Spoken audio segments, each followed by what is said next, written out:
Il y a eu la CEDEAO. C'était, si vous voulez, le principal point d'achoppement avec la CEDEAO qui voulait une transition expéditive, qui a prononcé des sanctions et tout. Alors, nous, on veut savoir comment ça s'est passé, parce qu'il y a eu beaucoup de polémiques. Moi qui fais un peu le tour de l'Afrique, j'ai échangé avec des politiques et tout. Comment ça s'est passé au début avec la CEDEAO? Est-ce que la CEDEAO s'est montrée ouverte ou dès le départ, la CEDEAO n'a pas voulu vous écouter?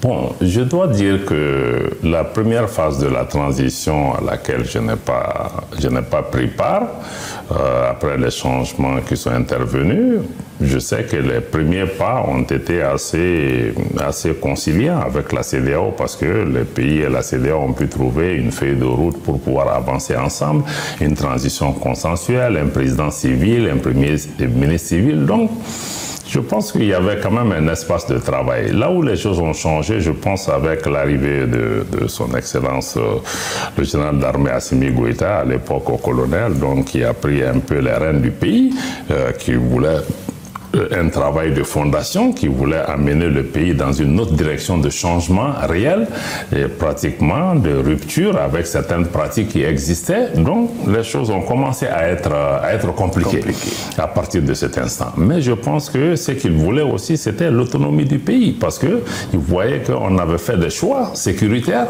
comme des choix en matière de développement qui ne nous amenaient que dans le mur, on ne va pas s'en sortir. Et surtout, les choix sur le plan sécuritaire allaient amener inéluctablement à la partition du pays.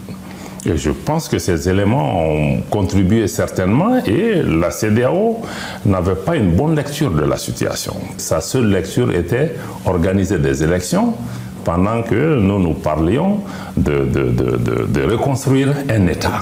Donc je pense que ces deux visions allaient de manière antagoniste. Est-ce que c'est un problème de lecture? Est-ce que c'est... Parce que les gens qui ont lu un peu la situation ailleurs, ce sont les mêmes qui ont lu ici. Est-ce qu'il y avait seulement un problème de lecture de la CEDEAO?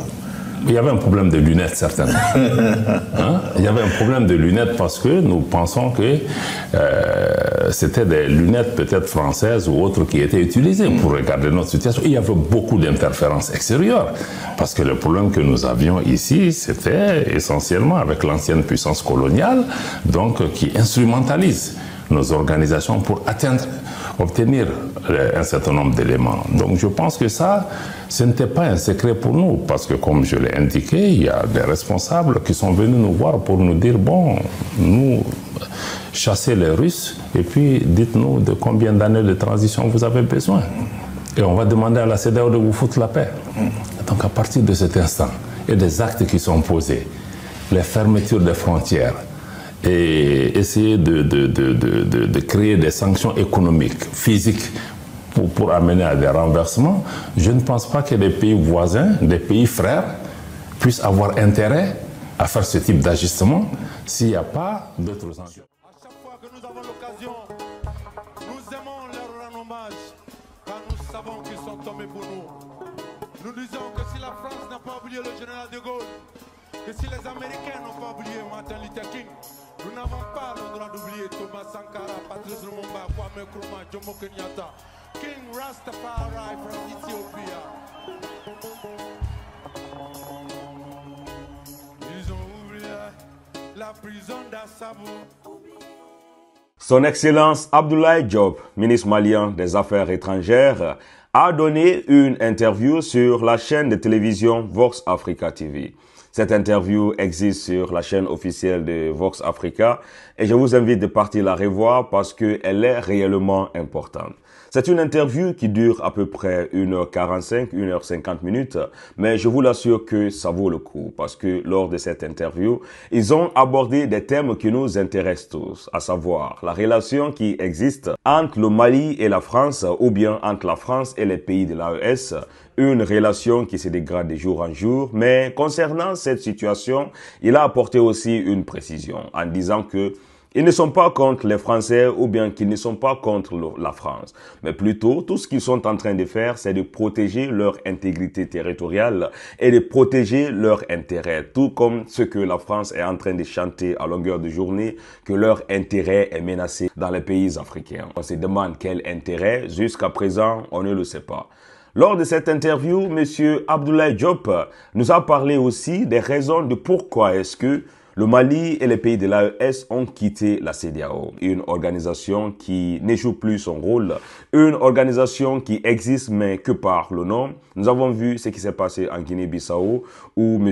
Umaru Embalo Sissoko était en train de menacer cette institution qui devait être là pour, voilà, diriger ou bien pour ramener à l'ordre ces présidents africains. Hélas, nous voyons que ça a perdu toute sa valeur et même un président d'un petit pays comme la Guinée-Bissau est en train de menacer cette CEDEAO qui reste, voilà, sans force, sans rien faire. Dans cette vidéo, ce qui a attiré plus mon attention, c'est cette révélation de M. Abdoulaye Diop vers la fin de cette vidéo, où il était en train de dire qu'il y a des puissances étrangères qui sont en train de manipuler, de pistonner cette CEDEAO, qui sont venus les voir pour dire que il faut chercher la Russie de votre pays et à notre tour, on va dire à la CEDEAO de vous laisser tranquille, de vous laisser faire le nombre d'années que vous voulez pour diriger cette transition. Parce que comme je l'ai indiqué, il y a des responsables qui sont venus nous voir pour nous dire, bon, nous, chassez les Russes et puis dites-nous de combien d'années de transition vous avez besoin. Et on va demander à la CEDEAO de vous foutre la paix. Donc à partir de cet instant, et des actes qui sont posés, les fermetures des frontières et essayer de créer des sanctions économiques, physiques pour amener à des renversements, je ne pense pas que les pays voisins, des pays frères, puissent avoir intérêt à faire ce type d'ajustement s'il n'y a pas d'autres enjeux. C'est quand même pathétique, mais c'est réel. C'est tout ce qui nous pousse à croire à tout ce qu'ils sont en train de dire, en nous disant que la France non seulement est en train de les déstabiliser, mais que la France est en train de jouer un rôle important dans ce qui se passe, des décisions d'embargo qui ont touché les pays de l'AES. Et quand on lui demande aussi pourquoi est-ce qu'ils ont cherché les Français sur le sol malien, je vous invite à regarder sa réponse. On essaie vraiment de ne pas centrer tous nos problèmes autour de la France, même si la France est au centre de beaucoup de problèmes dans nos pays. Parce que c'est la base. Parce que nous, le problème fondamental qu'on a, c'est par rapport à l'unité de notre pays. Et nous savons que la France a une main pour soutenir des groupes qui cherchent la partition du pays. Et bon, et puis on peut se demander aujourd'hui en Afrique, pourquoi ce sont les pays francophones qui essentiellement connaissent ces problèmes? Parce qu'il y a une chape de plomb, parce qu'il y a un système jacobin de colonisation qui a été mis en place et qui est différent du modèle dans d'autres pays et qui a laissé des séquelles extrêmement graves qui font que nos pays sont restés d'éternels adolescents qui n'ont pas pu grandir et que parce que le contrôle sur nos économies, sur nos systèmes politiques est tellement fort que quel que soit ce qu'on tente pour pouvoir faire là, il y a cette chape-là qui existe quelque part. Mais, encore une fois, je pense qu'il ne faut pas tout mettre sur la France parce que il y a quelques jours, j'étais dans une conférence, je disais la même chose que bon, nous-mêmes, nous sommes comptables. Parce que j'expliquais que bon, quand ceux qui sont venus immédiatement après les indépendances, jusqu'à aujourd'hui d'ailleurs, bon, quand le colon est parti, nous-mêmes, on a mis les chaussures du colon et on a traité notre population comme le colon nous traitait. Donc, je pense que nous avons nous-mêmes aussi une responsabilité d'avoir contribué, parce que nous, Africains, ou certains d'entre nous, ont contribué à perpétuer ce système parce qu'ils ont un intérêt dedans. Donc, je pense que leur responsabilité est grande, mais comme il y a un adage qui le dit chez nous, quand un lézard entre dans un mur, c'est qu'il était fendu. Donc, je pense que nous avons créé le terreau à cela. Alors, je voudrais revenir sur un point précis. C'est-à-dire que pourquoi, à un moment donné, vous refusez la France? Pourquoi vous refusez les deals de la France? Parce que quand la France sent qu'elle est en train de perdre pied, elle entre en négociation, elle essaye effectivement de vous convaincre de rester avec elle au détriment notamment des Russes. Pourquoi à ce moment-là, vous refusez la main tendue de la France? Bon, je tiens juste à clarifier un peu. Nous ne sommes pas contre la France. Nous ne rejetons pas la France. Nous avons des liens historiques entre la France et l'Afrique, entre la France et le Mali. Nous nous exprimons en français. Nous nous exprimons dans leur langue, même quand nous sommes fâchés contre eux, nous le disons en français. Bon, donc je pense que entre les peuples français et les peuples africains, il y a des liens qui sont extrêmement forts. Notre problème, c'est vraiment sur le plan politique. C'est des décisions politiques. C'est des décisions de l'État français qui pose problème par rapport à son attitude vis-à-vis de nous.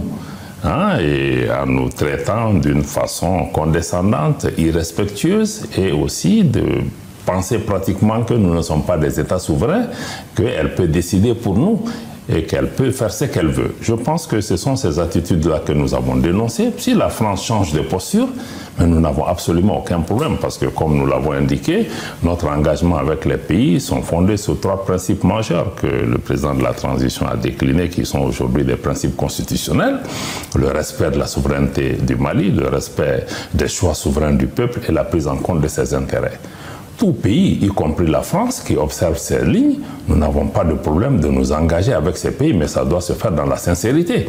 On ne peut pas travailler avec le Mali, contribuer à répandre le terrorisme, aider des groupes séparatistes qui cherchent la partition du Mali et en même temps être ami du gouvernement pour la stabilité. Mais la France recuse ça. Elle dit, la France dit que ce sont des accusations fallacieuses, que vous n'avez pas d'éléments de preuve qui pourraient prouver, permettez-moi de dire ça comme ça, son implication par rapport au développement du terrorisme ou son soutien aux groupes armés. Où en est-on avec cette histoire de preuve que le Mali détiendrait contre la France?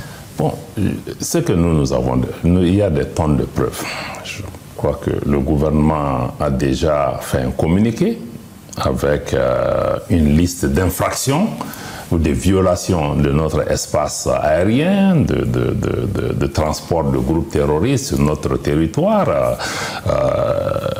Je pense qu'il y a énormément d'éléments qui se passent sur le terrain. Je vous rappelle que le président Goïta, ses compagnons et d'autres ont été sur le terrain témoins d'actes de duplicité sur le terrain par rapport à ça. Et je pense que les actes de déstabilisation qui sont venus après, parce qu'on a fait d'autres choix politiques, sont bien documentés, sont légion. C'est pourquoi d'ailleurs, en août 2022, nous avons fait porté une plainte officielle devant le Conseil de sécurité des Nations Unies pour qu'il y ait une session spéciale pour pouvoir présenter ces éléments de preuve. Bon, nous sommes en 2025, où en est-on? Bon, le Mali n'est pas membre du Conseil de sécurité des Nations Unies. Je pense que nous avons fait une plainte et la France elle-même à ce jour n'a ni dit ni oui ni non à cela. Je pense que s'il y a d'autres déclarations qu'on veut faire, je pense que c'est mieux qu'on ait cette session. D'ailleurs, aujourd'hui, je pense que nous avions mis en cause la responsabilité de certaines puissances par rapport au soutien au terrorisme. Aujourd'hui,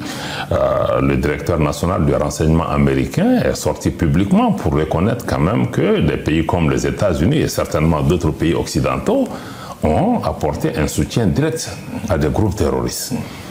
Donc, je pense que ce qu'on dit à l'époque, que les gens pensaient qu'on était des illuminés, qui sortaient des bois, aujourd'hui, des officiels américains, y compris leur président et d'autres officiels, commencent à admettre. Nous espérons que, nous, on n'a pas de doute là-dessus.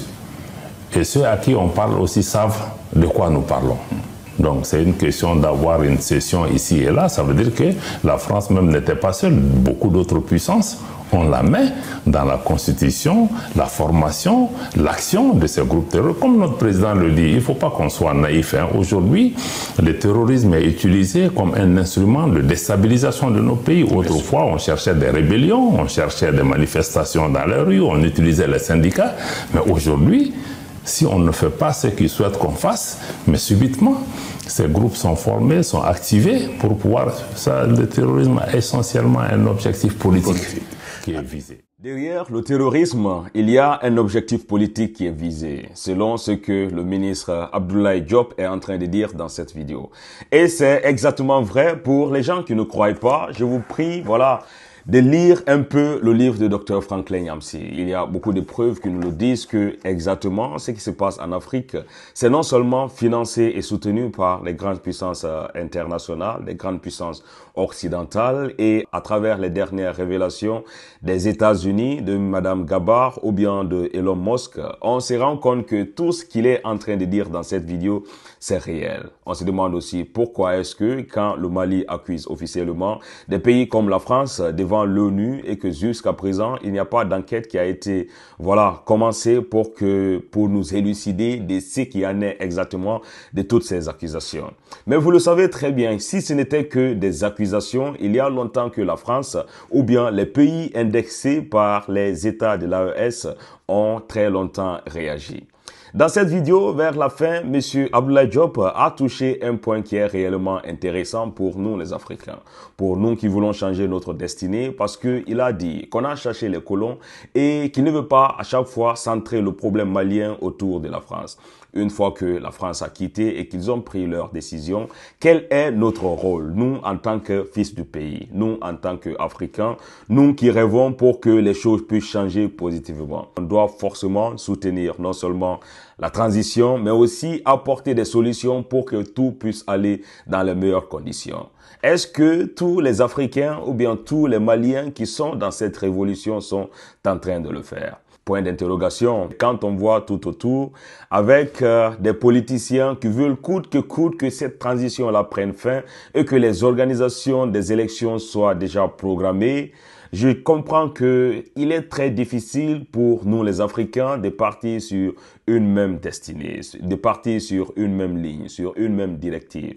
Il faut le savoir que aucune révolution n'a réussi sans ces discordes, raison pour laquelle, dans un premier temps, nous avons vu M. Choguel Kogala Maïga qui a soutenu cette transition, qui a même travaillé dans ce gouvernement de transition, mais en fin de compte, qui avait ses propres programmes, son propre agenda politique, parce que il veut diriger le Mali, parce que, en un mot, il veut que cette transition-là prenne fin et que on organise les élections présidentielles.